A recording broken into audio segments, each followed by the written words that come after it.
Hey everyone, welcome to another unboxing video. Today we're going to be doing a LAT, and I'm going to add in on the end of this one, like I did the last one, I'm going to go over dedicated, a couple of ways that works now that there's some potential for dedicated swarm to be a little bit of an annoyance.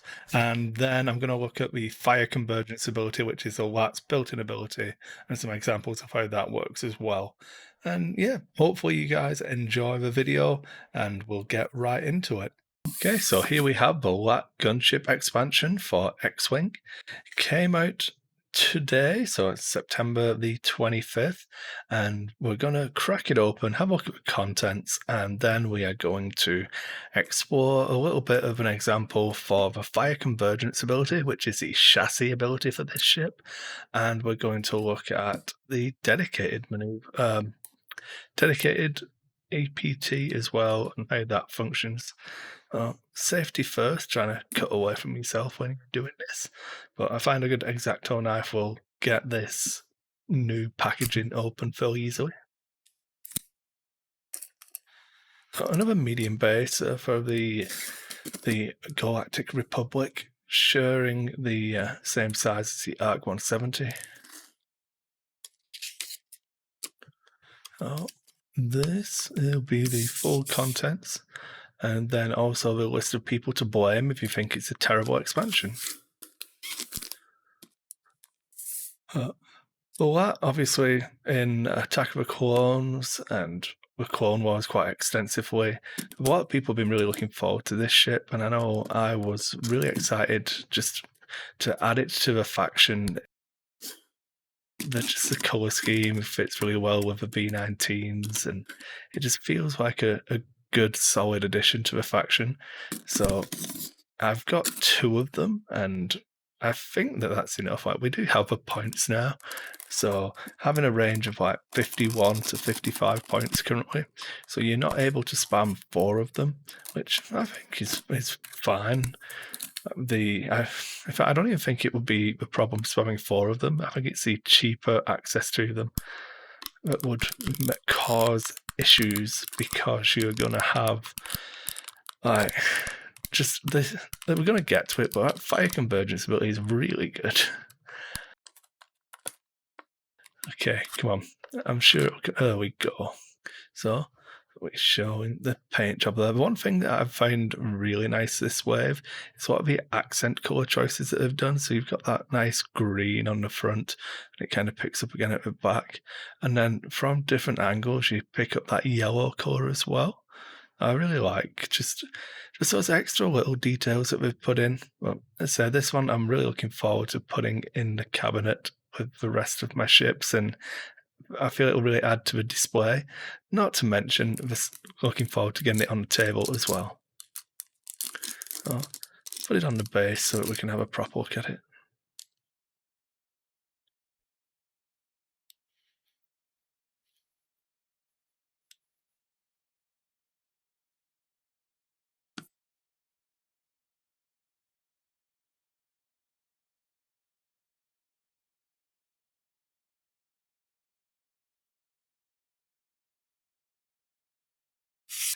So you've got a little bit of weathering on it, some nice details, and like the Republic symbol, and all of those like emergency markers that you used to on like modern day aircraft. But yeah, I really like the paint job on this one. Okay, let's have a look at the cardboard. Kind of have a look at which pilots are backed onto which ones.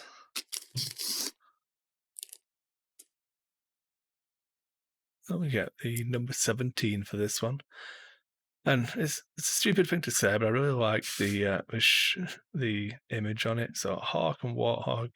So Hound is on the back of Hawk. Warthog is on the back of a generic. Then the dial seen from the article. Just from a design, a graphic design standpoint, I really like that blue for the Republic as well. It's really, it just stands out a lot. I really like it. Okay, so 4 pilots, obviously ranging in initiative values from 2 for the 212 battalion pilot, all the way up to 4 for Hawk. And then there we've got fire convergence ability.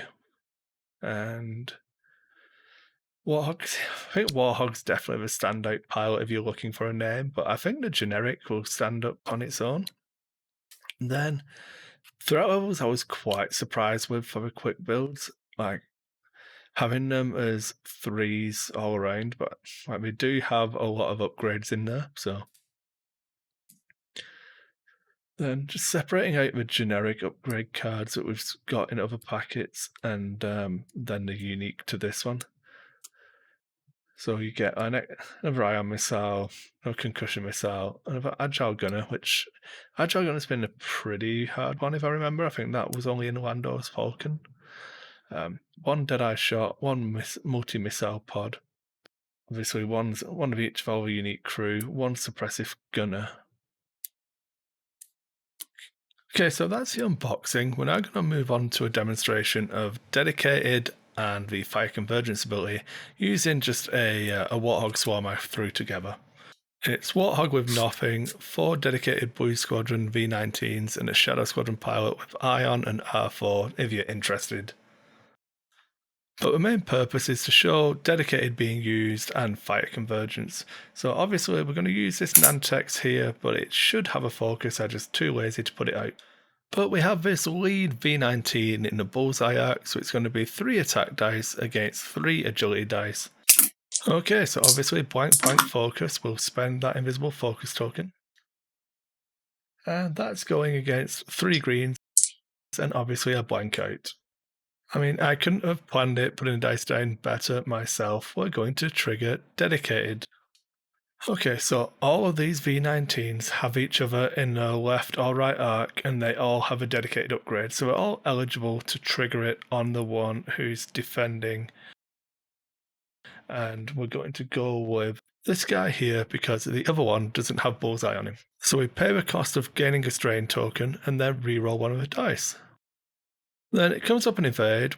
So we're still in the modified dice step, so we could trigger dedicated on a second ship to reroll one of the other dice, but we'll leave it at that for now, while this is just an example, and move on to this guy's shot. Just quickly rectify some on-screen magic and put that focus token back. Never saw me spend it, did you? And then check arc, look at that, it's in bullseye again. Almost like we planned it. So we're basically repeating the same shot again, 3 attack dice against 3 agility, only this time we're going to assume that they come up 3 hit, because I don't trust leaving it to chance. Then for the evade roll, we're going to do a blank, and an evade, just so we can properly show off dedicated working multiple times. So the thing to remember here is that there is no ability queue in the modified dice step, so we can pick one thing per opportunity, which is each ship with dedicated, and trigger it to reroll 1 dice. This guy, however, has a strain token already, so he cannot trigger dedicated because of the you are not strained. So we pick the next ship in line with dedicated, we check range, it's in, we check arc, it's in, and then we pay the cost, which is suffering a strain, and resolve the ability, which is re-rolling one of the blank results. Then rinse and repeat, move on to a next ship with dedicated, check eligibility, so range and arc, pay the cost, and re-roll a die. Just remembering that you can't re-roll a re-roll. So we're going to move on to a fire convergence example now and continue down the initiative order. Everyone in this squad is initiative 3, so we are going to move up to the Shadow Squadron pilot who's out of range. So we'll move on to a next ship in the line, and that's going to be Warthog himself. So because he's firing from a turreted arc, he is not going to be able to trigger the ability. So we're just going to move on to the next ship where it's going to be applicable. So we're going to pick this back V19 that is strained, and he's going to fire at the right-hand Nantex as you're looking at it. We'll say he gets double blank, so now we can trigger fire convergence. While a friendly ship performs a non-turret attack, if a defender is in your turret arc, you may spend 1 charge. If you do, the attacker rerolls up to 2 dice. So we've spent the charge, we reroll our 2 dice, comes up a hit and a focus there. We spend a focus, 2 hits, rerolls dice, all the good stuff. Then we just continue down the line. You have 2 charges to start off with. You're going to recover 1 a turn, so you can spend it once a turn freely. So we'll say I spent it twice. I did want to move on to another example. So we're going to move these ships in a little bit more, play out the turn with some random maneuvers. Don't worry, it's nothing spectacular. So why have you wrapped here as I move my mini swarm back into its formation with a little bit of sloppy movement? Let's be honest here. Like, F's in the chat for knocking your own ships. I get to take a moment to just mention Patreon. It helps support my channel, and you can find lots of free content on there as well. I do audio versions of some of the videos. I do like those initial impressions ones. I do a condensed audio version of them that I only upload to Patreon. They are exclusive to the patrons for like 2 or 3 days, then they become available to the public. There's lots of little bits and pieces on there. And also make sure you join the Dice 8 Discord. Link is in the video description. And yeah, if you don't want to join Patreon, that's perfectly fine, but please consider subscribing to the channel. It really gives me motivation to keep doing this. As there's a decent amount of work involved, and I'm a stay-at-home dad for a 3-year-old, so that's pretty tiring at the moment. And trying to fit these videos in can be challenging at times. Then we get to see some low quality Nantex play.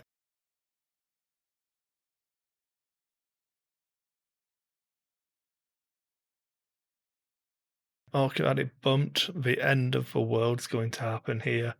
Oh, oh no, he can just barrel roll himself off by taking a tractor token. That's right. We all remember how this works. No, enough mocking the current bug crisis.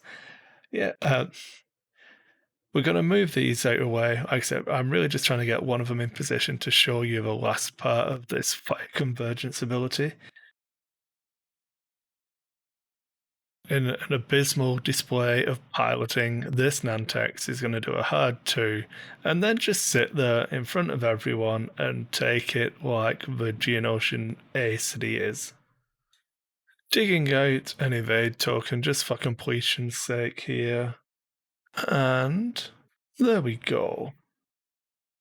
So none of this over here is relevant. We're just going to skip ahead and do the more interesting part, hopefully. So obviously, we're going to skip the Shadow Squadron pilot. If Warthog now, we're going to assume that he has a multi-missile pod equipped as well as his normal turret. So we'll also pretend he didn't reinforce. He took a target lock because I want to be able to make this example make sense. So let's read through fire convergence again. While a friendly ship performs a non-turret attack, if a defender is in your turret arc, you may spend 1 charge. If you do, the attacker rerolls up to 2 attack die. So it doesn't say another friendly ship, it says a friendly ship. So we're going to spend 2 charges off multi-missile pods to roll a 3 dice attack. Then, depending on if they get any misses, we could re-roll 2 of them using the charge from Warthog on himself, or we could spend a target lock if we need to re-roll more than that.